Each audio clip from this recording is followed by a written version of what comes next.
the show. I think. Probably our last as well. Now, then. No, we had you in 1990, playing in the studio. Young whippersnappers you were in those days, I remember. It was, your wah-wah pedals and the wall of sound. And now we're back with a new album. Acoustic guitars and water. And a new sound, yeah, new sound. So how do you feel about it? Have you got enough space between yourselves and Carnival of Light to be able to assess it as a record yet? It's a good third album. It's a good. We had to do something really different to break ourselves off from what was happening with the first two. Yeah. If we'd have gone for the obvious, we'd have probably just sort of sunk down into some kind of musical swamp. But we just wanted to make something really, really beautiful. You know, really beautiful sounding album. Yeah. That you'd be proud of and something you were willing to. Yeah. I mean, it's sort of. We took a lot of time last year just writing the songs and things, which is good. And I mean, with this one, it's sort of. I don't know. It's just sort of formed into like lots more than we expected when we actually got in the studio with Lecky and people. So yeah. But even now, it's kind of like I want to do the next one now. How do you assess the first two albums for yourselves? How do you feel about them now, individually and as a band? Would you say? I think they all. I mean, at the time it was, you know, it's quite a sort of hectic time in a way because they were albums that were sort of in the public eye in a sense. Yeah. You know, I mean, it wasn't like. And I think every certain parts of them are still, you know, really into. But you know, I don't know. It kind of seems weird looking back and listening back to a lot of the stuff now. I suppose that must have been a blur period. I remember. I think we talked about that at the time last time because you just suddenly were on this whole roller coaster momentum. You're always about 3 or 4 months ahead. You know, once the album's in the shop, you don't want to listen to it anymore. You don't even want to think about it. Yeah. The problem is for us is keeping interested in the last stuff long enough to, you know, be into playing it live and before we're on to our next thing. Next record, next songs. All right. Well, we'll take a look. Not that far back, but leave them all behind. I think we'll take a look at that. That's all right.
ride here in 120 minutes, or at least two members of. You obviously deliberately decided, this is the third album, we want to do something different, and part of that process was sort of going for a more serious producer, I suppose, as well. Go for a producer Yeah. like that, rather than just a guy who was going to engineer it. Yeah. We just, the first couple of albums, we produced ourselves because we were confident enough to do that. But I think the more you do, the more you realise that you do need someone with an objective viewpoint that will tell you if what you're doing doesn't sound good. Yeah. But you've got to trust them. So it's a hard choice. So how did you settle on Georgie Boy? Um, That's the first man you went with. How did you say his surname? Draculius. I'm glad you said that, not me. George Draculius. How did you settle on Georgie I to work with originally? suppose the original sort of thinking behind it was someone that, I mean, when we started thinking of producers, I guess my sort of main idea was someone to really bring out the live sort of element of the band, because I think that was something that was maybe missing in the past. I just felt if we could get someone to bring that out, then we'd be on our way to a classic record. Right. And I just like what he did with the bands that he's worked with, and how the records that he was involved with were exciting, basically. So it was all like Black Crows and people like that. Yeah. I just wanted someone with a beard and a lot of fat, someone with a lot of weight about him. Yeah. A heavyweight producer. Yeah. That's what we're looking In the for. literal sense of the word. Yeah. But he came in quite early on to work on arrangements and stuff with you, didn't he? With the songs, and then he just got too busy, or you weren't happy, or what? Well, we met him for the first time in LA, brought him back to England a month or so later to rehearse, and that's when the album really, took shape. That's when it became Carnival of Light, those 12 songs. Right. Then he went back to work on an album with Dan Penn, who was the guy who wrote Dark End of the Street. Right. Which probably took precedence in George's head over us, Right. who were just, limeys. Yeah. And then he was aiming to get round to us at the beginning of '94, which was kind of too late.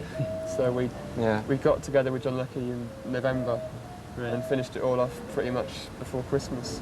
So what, the recording was with John Leckie, but the sort of arrangements were with Yeah. George? For me, it sort of worked out well to have that sort of George's influence early on during the sort of time of getting the songs together, and then to actually finish it off with John Leckie, who's got that sort of English pop sensibility, sort of down to a T. Made some great records. Yeah. And he shaves as well. And he shaves, he's not beard, he's not fat. All right, well, we'll take a look at the first single, in fact, that was released from the album. This is Ride.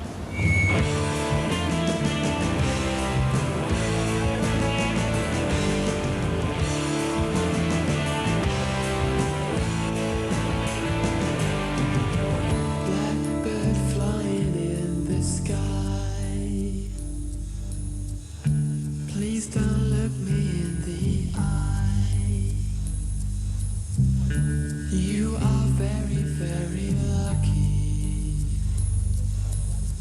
It's never easy to find me. The winter's coming now, you've grown. The cold will numb you to the bone. It cuts you through so that you know.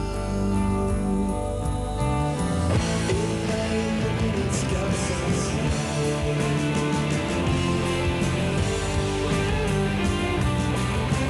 Your soul and mine will carry on.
The song which I believe Alan McGee, he put a bit of a comment on that one, which must have put a bit of pressure on you. Was it, as far as Creation Records were concerned, a landmark recording for them? That's healthy pressure. Yeah. It's good for someone like McGee saying something like that about your tracks, because he always said it about other people's and you always thought, why doesn't he say it about us? So Right. in the end he did. Right. So it was a good feeling then. It wasn't like, oh my God, here we go. Now we've got to live up to this one then. What you It's just a sort of normal thing he says anyway. got things that he lived in. But presumably your relation with Creation is good anyway. It's been a good label to you, haven't they? Yeah, we have a really, relationship with Creation is the same as a relationship with Alan, really, because that's what he is. Yeah, he you is, know, yeah. he embodies it, and he's just one of the greatest guys I've ever met. So that's got to be a good thing. Yeah. Yeah. Well, the actual songs then on the album, 12 songs as you say, 11 between yourselves. But very much, I noticed like your songs are like towards the first half and then your songs towards the second half. Was this a conceptual thing? Or? No, not really. We sort of tried a few different arrangements with sort of, song arrangements and where they should all go. And I don't know, in the end we just picked something that we felt just flowed the best from start to finish. And that's sort of how it worked out, really. Right. So, It's just like a voyage from Mark to me. yeah, that's the concept. Good. And in between the Creation Yeah. pop up along. How did that one Yeah. come around as a track? Were you familiar with it before or as a Um, song? Well, I bought the CD for George while we were in America Right. because we were just going shopping and he wanted to hear something English that we liked, so I just got that. And we didn't really think of it as being a possible cover, but then he said, well, you should do that track, How Does It Feel to Feel, because it would suit you. And first time we tried it, it really did suit us, and it brought something out that wasn't there before, just some kind of just a trashiness that we hadn't got in any other song on the album. Right. So It was one that had to be. yeah. Yeah, Was the thing. And they've got back and made more records, haven't they, or something? yeah, they're back together and it's phase 2. It starts again 25 years later. So for yourselves, you must be locked into it now. You go off on tour.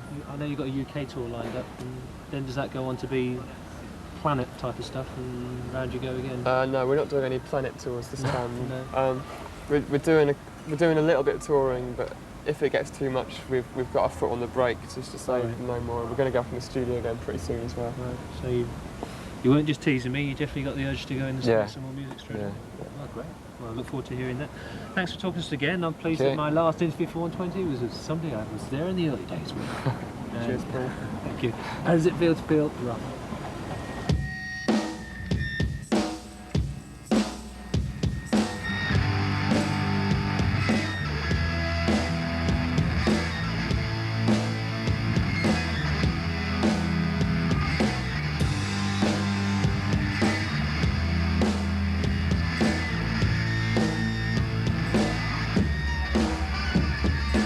How does it feel when the day is over? How does it feel when the dark comes down? How does it feel when the room is black as sin? How does it feel when you're scared by the dark? How does it feel to feel? How does it feel to feel? How does it feel when a shadow moves in? How does it feel rustled by your bed? How does it feel when it finally holds you? How does it feel when you're thinking you're dead? How does it feel to feel? How does it feel to feel?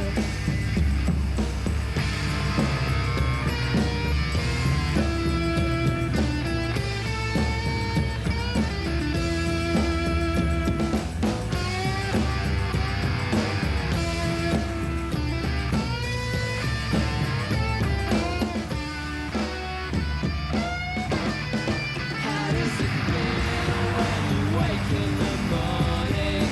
How does it feel feeling sun in the shade? How does it feel when you slide down a sunbeam? How does it feel bursting clouds on your way?